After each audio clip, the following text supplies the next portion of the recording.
Bismillahirrahmanirrahim. Assalamualaikum warahmatullahi wabarakatuh. Perkenalkan, nama saya Aditya Eka Murti, mahasiswa dari Arorepindo Jakarta, kelas 2D. Ingin mempresentasikan mengenai farmakologi obat tetes mata steroid sebagai pemenuhan tugas ujian tengah semester mata kuliah Farma Umum dan Mata.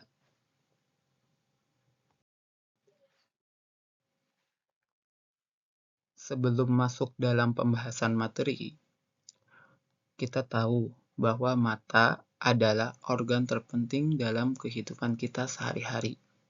Mata adalah salah satu panca indera yang digunakan untuk melihat sekitar. Mata merupakan suatu organ sensori spesial yang secara relatif terpisah dari sistem sistemik oleh suatu pembatas yang diciptakan oleh sawar antara darah dengan retina, darah dengan aqueous humor, dan darah dengan vitreous. Sebagai konsekuensinya, mata memiliki sifat farmakodinamik dan farmakokinetik yang tidak sama dengan organ lainnya. Sejak pertama kali diperkenalkan sebagai terapi untuk mata, kortikosteroid hingga saat ini masih digunakan sebagai pengatur reaksi inflamasi dari penyakit-penyakit pada segmen anterior dan posterior mata. Penggunaan kortikosteroid untuk penanganan inflamasi mata dimulai sejak tahun 1950 saat diberikan hormon adrenokortikotropik yang berasal dari hipofisis secara sistemik dapat memberikan perbaikan signifikan pada pasien uveitis. Pada waktu yang sama, terapi topikal dengan menggunakan kortison dimulai untuk pasien uveitis, sklerokeratitis, trauma basa kornea, dan keratokonjungtivitis vernal. Kortikosteroid efektif dalam melindungi struktur mata dari kerusakan akibat inflamasi, terutama terjadinya neovaskularisasi dan terbentuknya jaringan parut. Efek antiinflamasi yang dimiliki steroid bersifat tidak spesifik sehingga dapat digunakan pada peradangan akibat alergi, trauma, maupun infeksi. Meskipun kortikosteroid dapat memberikan efek klinis yang signifikan, namun penggunaan dengan dosis tinggi dan dalam jangka waktu yang lama dapat menimbulkan efek samping. Baik, kita masuk ke dalam pembahasan farmakokinetik obat tetes mata. Farmakokinetik obat tetes mata ini dibagi menjadi 5 bagian. Pertama, ada mekanisme absorpsi. Yang kedua, ada mekanisme distribusi. Yang ketiga, ada mekanisme metabolisme. Yang keempat, ada mekanisme ekskresi obat mata. Dan yang terakhir, ada bioavailabilitas. Mari kita jelaskan satu persatu mengenai bagian ini. Yang pertama ada mekanisme absorpsi. Mekanisme absorpsi merupakan jalur absorpsi yang utama dalam pemberian obat dengan efek yang terlokalisir. Penetrasi obat melalui kornea merupakan suatu proses absorpsi yang melalui 3 lapisan dengan solubilitas yang berbeda, yaitu dengan komposisi hidrofobik pada epitel, hidrofilik pada stroma, dan hidrofobik pada endotel. Konjungtiva dapat mengabsorpsi obat-obat yang lipofilik pada tingkat yang lebih rendah daripada kornea dan relatif lebih permeabel terhadap obat-obatan hidrofilik. Sklera memiliki pori-pori akibat adanya jalur saraf dan pembuluh darah yang melewatinya, sehingga hanya memberi tahanan yang ringan terhadap penetrasi obat.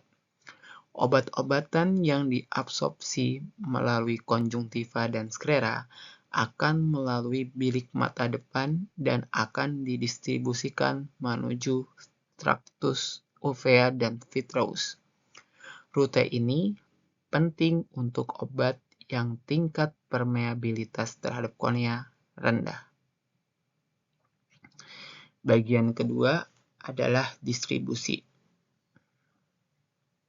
Distribusi obat di mata bergantung kepada kemampuan substansi obat untuk berikatan dengan jaringan. Jika afinitas berikatannya tinggi, maka eliminasi obat dari mata akan diperlambat. Distribusi obat pada jaringan memiliki pola gradien konsentrasi yang paling tinggi di kornea, lalu konjungtiva, humor aqueous, iris, corpus ciliaris, lensa, vitreous, koroid, dan retina. Obat yang diberikan secara topikal umumnya tidak akan mencapai dosis terapi yang cukup ketika mencapai segmen posterior mata, kecuali diabsorpsi melalui kornea dan menuju sirkulasi sistemik kemudian didistribusikan ulang ke retina atau koroid. Dan untuk bagian yang ketiga, kita masuk ke bagian metabolisme. Obat tetes mata tidak melalui metabolisme di hepar. Badan siliar merupakan sumber utama dari enzim yang akan memetabolisme obat untuk mata yang bertanggung jawab terhadap dua fase utama reaksi metabolisme untuk memulai proses detoksifikasi dan eliminasi obat dari dalam mata. Yang keempat, ada sistem ekskresi obat mata.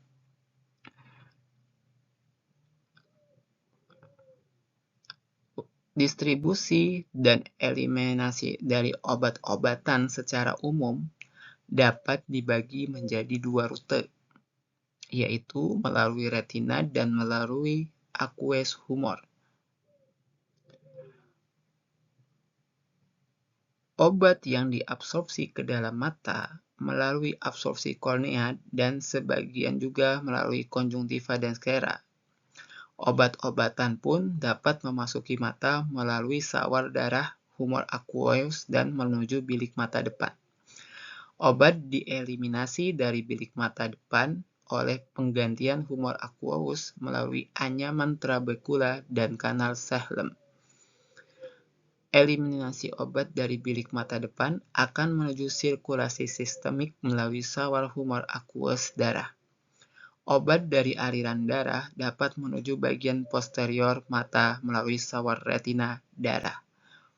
Pemberian obat dapat juga dengan rute intravitreal, dan eliminasi obat dari vitreous melalui rute posterior dapat melalui sawar retina darah atau melalui rute anterior menuju bilik mata posterior.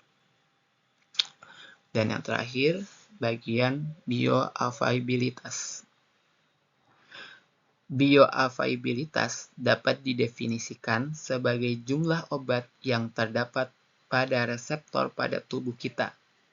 Definisi lain menyebutkan bahwa bioavailabilitas menunjukkan kecepatan dan luasnya substansi aktif dari suatu obat dan menjadi aktif di tempat substansi itu bekerja.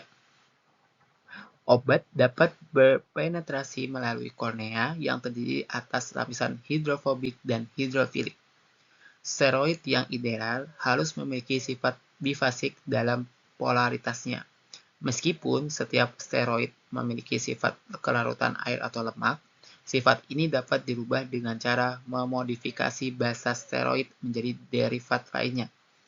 Derivat asetat dan alkohol pada senyawa basa menjadikan steroid lebih bersifat lipofilik atau larut dalam lemak. Sedangkan garam seperti natrium fosfat menjadikan lebih hidrofilik atau larut dalam air. Baik, lanjut. Farmakodinamik obat tetes mata. Farmakodinamik merupakan suatu ilmu mengenai efek biokimia dan fisiologis dari suatu obat beserta mekanisme kerjanya, sehingga dapat menjadi dasar pemberian rasional terapi dari suatu obat. Farmakodinamik juga mencakup proses-proses yang terjadi dalam sel setelah substansi aktif dari obat berikatan dengan reseptor di jaringan. Umumnya, obat bekerja dengan berikatan dan merubah fungsi molekul makro. Biasanya, reseptor neurotransmitter, reseptor hormon atau enzim. Jika setelah ikatan antara obat dengan reseptornya menstimulasi fungsi reseptor, maka disebut sebagai agonis. Namun, jika menstimulasi fungsi yang berlawanan dari reseptor, maka disebut antagonis. Selanjutnya, indikasi pemberian steroid. Secara umum, penggunaan kortikosteroid biasa diberikan pada kasus-kasus alergi, contohnya konjungtivitis vernal, inflamasi non-pyogenik, contohnya episkleritis, skleritis, uveitis, keratitis interstitial, sklerokeratitis, dan optik neuritis, dan untuk menurunkan respon imunologis. Penggunaan kortikosteroid pada penyakit degeneratif seperti degenerasi makula senilis, katarak, distrofi kornea, dan glaukoma premier tidak memiliki efek yang bermakna. Pada kasus infeksi, penggunaan kortikosteroid dihindari kecuali antibiotik yang efektif diberikan sebelumnya atau secara simultan. Penggunaan kortikosteroid topikal dapat diberikan pada keadaan inflamasi seperti konjungtivitis alergi, keratitis superficial non-spesifik, keratitis punctata superficial, keratitis herpes zoster, iriditis, ziklitis, atau pada trauma kornea seperti trauma kimia, radiasi, termal, dan penetrasi benda asing. Steroid dapat diberikan juga pada graft rejection setelah keratoplasti, uveitis anterior, dan setelah tindakan operasi.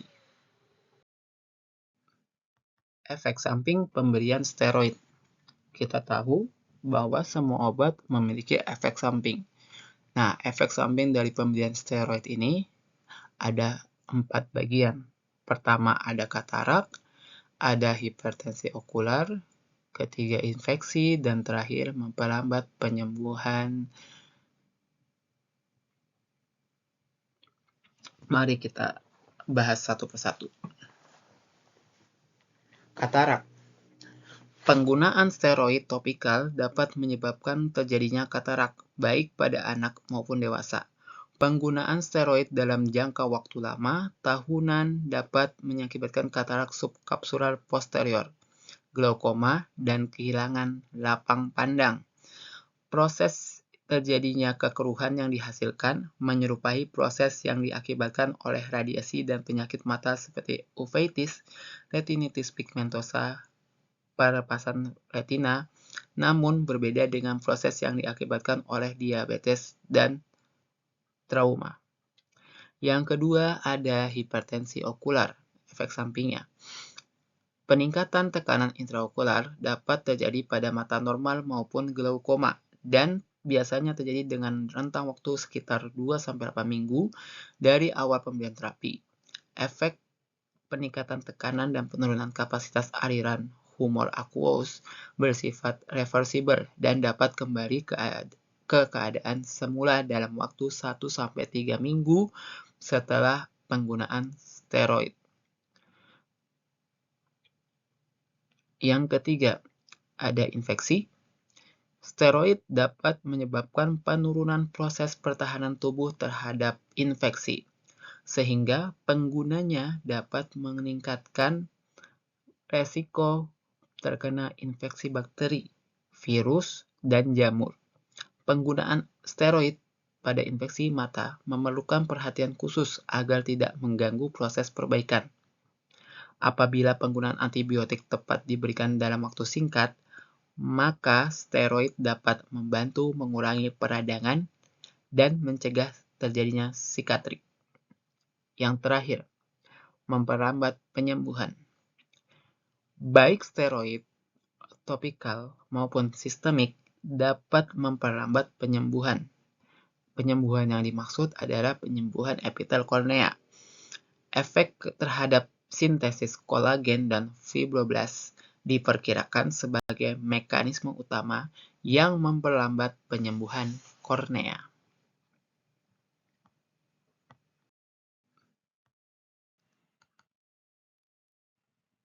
Yang terakhir, kita bahas mengenai kontraindikasi steroid topikal. Selain ada indikasi, pasti ada kontraindikasi mengenai steroid ini. Penggunaan steroid harus diberikan dengan hati-hati pada pasien diabetes mellitus, kasus infeksi, gagal ginjal kronik, gagal jantung kongestif, dan hipertensi. Penggunaan steroid topikal harus diberikan dengan pengawasan dan hanya jika diperlukan pada pasien glaukoma.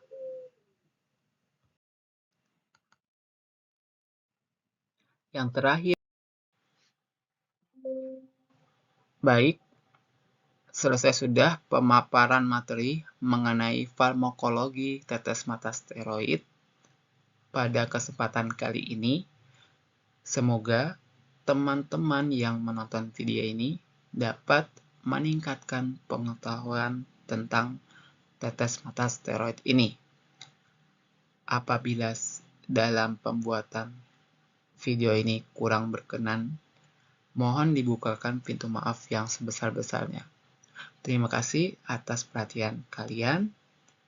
Kurang lebihnya mohon maaf. Wassalamualaikum warahmatullahi wabarakatuh.